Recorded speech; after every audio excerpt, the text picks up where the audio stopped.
Para a gente concluir aqui o nosso conteúdo do semestre, a gente vai ver agora os programas de prevenção em segurança do trabalho. São alguns programas, né, que existem para facilitar o ambiente de trabalho. É o PCMSO, o PPRA e o PCMAT. Só lembrando que o PCMAT é o Programa de Condições de Meio Ambiente de Trabalho na Indústria da Construção. Então, no nosso caso, a gente não vai entrar em detalhes do PCMAT. Mas o PCMSO, Programa de Controle Médico de Saúde Ocupacional, e PPRA, Programa de Prevenção de Riscos Ambientais, a gente vai falar nessa aula aqui com vocês. O PCMSO e o PPRA são obrigatórios para todos os empregadores e instituições que admitem trabalhadores pela CLT, né? E o PCMAT, como eu já disse, é pela construção civil.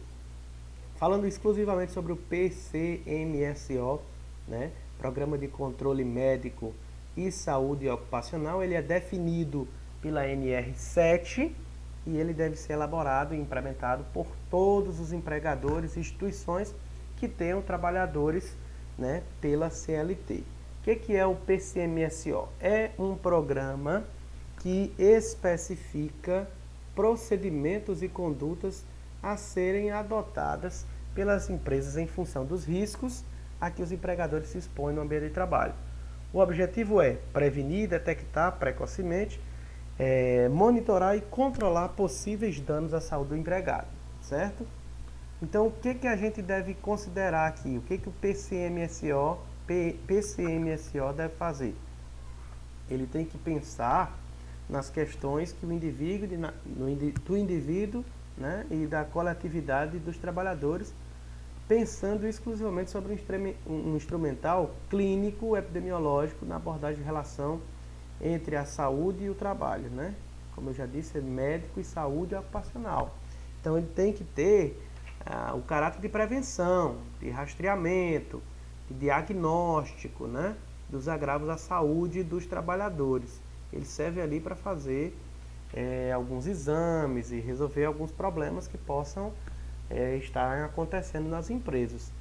Esse planejamento ele deve ser bem feito e deve ser implantado com base nos riscos da saúde, né, que a gente já viu, né, os riscos físicos, químicos, biológicos, ergonômicos e riscos de acidentes, né, e devem obedecer um planejamento que esteja previstas ações de saúde a serem executadas durante todo o ano, né. As responsabilidades do PCMSO.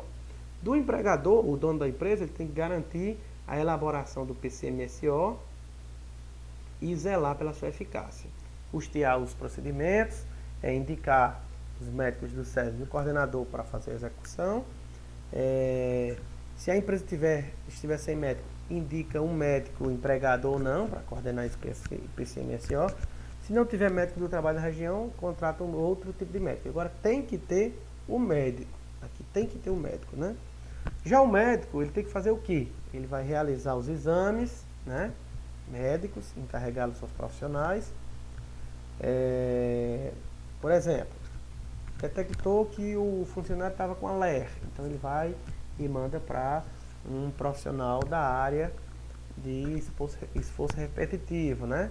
Então ele também é encarregado dos exames, né, complementares previstos no quadro da NR, né, e aos seus profissionais, né? Quais são esses exames? Os exames admissional, o periódico, o de retorno ao trabalho e o de mudança de função. Então, tem também o demissional. Mas só para a gente entender aqui, são 5 tipos de exames que o PCMSO deve fazer, certo? Simples, claro e objetivo. Admissional. Antes de entrar, o trabalhador tem que fazer um exame para mostrar como é que ele está. O periódico é para realizar período a período, né? Ele deve ser considerado os prazos estipulados pelo médico, né? E a análise dos riscos por cada setor, ok? Aí, por exemplo, você sofreu um acidente e vai retornar ao trabalho, então você tem que fazer um exame de retorno ao trabalho, que é o mesmo admissional, é parecido, certo? Ele vai ser obrigatoriamente no primeiro dia da volta do trabalhador que saiu por algum período, né, superior a 30 dias, ou por motivo de doença, ou propriamente acidente, como eu disse. Ou então, se você for mudar de função, tem que fazer um exame de mudança de função, certo? Realizado antes da data da mudança da função, né? De toda e qualquer operação de atividade de posto, né? Ou de setor que implique na exposição do trabalhador a algum risco diferente daquele que você já estava. E por último tem o risco demissional, que é obrigatório, deve fazer quando você vai sair da empresa. Quando você sai da empresa tem que fazer lá o exame demissional. Só lembrando que se você tiver feito um exame a menos de 135 dias, você não precisa fazer o demissional, certo? Os exames que tratam esse item compreendem a avaliação clínica, anamnese, exame físico e mental, exames complementares realizados de acordo com os termos específicos da ANR, tá certo? O que o médico faz? Ele faz lá a ASO. O que é a ASO? É o atestado de saúde ocupacional. Como é que funciona esse atestado de saúde ocupacional? Para que cada exame desse tem lá o seu atestado de saúde ocupacional, o seu ASO, né? A primeira ela é arquivada no local de trabalho e a segunda fica à disposição do trabalhador, né? Fica com o trabalhador. Então, o trabalhador ele fica com uma via e a outra via fica lá com a empresa, certo? Sempre tem que ter isso, a ASO, né? Os dados obtidos desses exames, incluindo a avaliação clínica, os exames complementares, deverão ser registrados em um prontuário clínico individual para cada funcionário, que vai ficar sob a responsabilidade do médico, coordenador do PCMSO, que vai manter pelo menos 20 anos depois do desligamento do profissional. Supondo que o cara saia hoje, em 2020, então esse papel lá tem que estar lá na empresa até 2040. É brincadeira? Então, havendo substituição do médico, os arquivos devem ser transferidos para ele, né? Todo ano, o PCMSO vai fazer um relatório, né, onde esse deverá ser discutido junto com a CIPA, sendo sua cópia anexada no livro de atas da Comissão Interna de Prevenção de Acidentes. E se o trabalhador estiver doente, o que o PCMSO deve fazer? Ele deve, se ele constatar a ocorrência ou agravamento de doença profissional, né, por meio dos exames médicos ou sendo verificadas alterações que revelem qualquer tipo de disfunção, o mesmo caberá ao médico coordenador solicitar à empresa a emissão de um CAT, comunicado de acidente do trabalho, indicar quando necessário afastamento do trabalhador, certo? Encaminhar para o INSS para receber lá o seu auxílio-doença e orientar o empregador quanto à necessidade de adoção de medidas de controle do ambiente de trabalho, né? Tem que estar atento, ok? Também, para que serve o PCMSO? Para algum procedimento de primeiros socorros, né? Tem um médico lá específico para isso. Aconteceu um acidente na hora, o médico estava lá, aproveita o médico para fazer lá os primeiros socorros, tá certo? Esse aí é o PCMSO. E o PPRA, Programa de Prevenção de Riscos Ambientais, é muito parecido, né? Ele é regulamentado pela NR9, que vai estabelecendo a obrigatoriedade da elaboração e implementação por parte de todos os empregadores, por meio de antecipação, reconhecimento, avaliação e, consequentemente, controle dos riscos ambientais que venham a existir ou que já existam no ambiente de trabalho.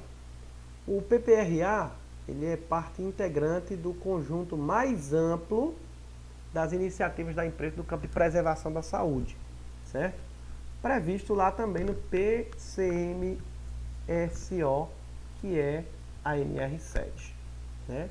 A gente já falou sobre os riscos ambientais, mas conforme ensina a norma, os riscos ambientais são os agentes físicos, químicos, biológicos, né, que estão ali pelo ambiente de trabalho, que são capazes de causar danos à saúde do trabalhador. Perfeito? Até aí? Tranquilo? O que tem que acontecer aqui para a gente entender? A estrutura do PPRA. O PPRA ele tem que ter, no mínimo, um planejamento anual, com metas, prioridades, cronograma. Tem que ter estratégia de metodologia de ação, forma de registro, manutenção e divulgação dos dados e também periodicidade na forma de avaliação do desenvolvimento do PPRA. Né? As alterações e complementações do PPRA devem ser discutidas e apresentadas sempre na CIPA, de acordo com a NR5, que cuida da CIPA, contendo a cópia, né, no livro de atas da CIPA, certo? O que a gente tem que fazer também aqui no PPRA? Importantíssimo. O PPRA ele deve incluir as seguintes etapas: antecipação e reconhecimento do risco. Ele tem que antecipar e conhecer o risco. Ele tem também o estabelecimento de prioridades e metas, né, de avaliação e controle, avaliação dos riscos da exposição dos trabalhadores, implantação das medidas de controle de avaliação e de sua eficácia e monitoramento das exposições ao risco, juntamente com o registro e divulgação dos dados. Bastante importante entender isso, porque o PPRA ele faz parte do grupo, né, que faz a segurança das empresas, tá certo? Espero que vocês tenham entendido. Qualquer dúvida, estou à disposição aqui no WhatsApp, mas por via das dúvidas vou colocar mais 3 videozinhos falando sobre insalubridade, periculosidade, PPRA, para que vocês possam entender tudo direitinho, tá bom? Um abraço e fiquem com Deus.